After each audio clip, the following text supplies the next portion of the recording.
طعام سفر۔ امام بخاری رحمۃ اللہ علیہ ابو نعمان سے وہ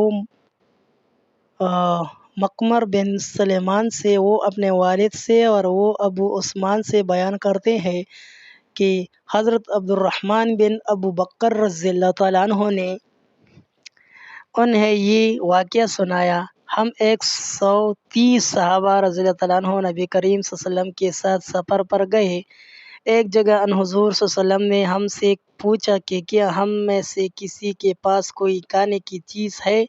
ایک شخص کے پاس تقریباً 1 صاع آٹا تھا، چنانچہ آٹا گوندا گیا۔ اسی وقت ایک لمبا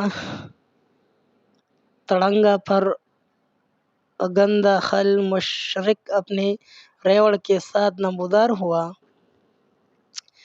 آپ صلی اللہ علیہ وسلم نے اس سے پوچھا، یہ بکریاں فروخت کے لیے ہے یا ہدیے کے لیے؟ اس نے کہا فروخت کے لیے۔ آپ صلی اللہ علیہ وسلم نے اس سے ایک بکری خرید لی، وہ ذبح کی گئی اور گوشت تیار ہو گیا۔ ان حضور صلی اللہ علیہ وسلم نے فرمایا کہ بکری کا کلیجہ اور گردے بھونے جائیں۔ جب بھونی گئی تو ان حضور صلی اللہ علیہ وسلم نے ہر ایک کو اس میں سے گوشت کے ٹکڑے کاٹ کر دیے۔ جو لوگ موجود تھے انہیں ان کا حصہ دے دیا گیا اور جو غیر حاضر تھے ان کا حصہ ان کے لیے رکھ دیا گیا۔ باقی کا گوشت پکا کر پیالوں میں ڈالا گیا۔ 2 پیالے ہم نے کھائے اور سب خوب سیر ہو گئے۔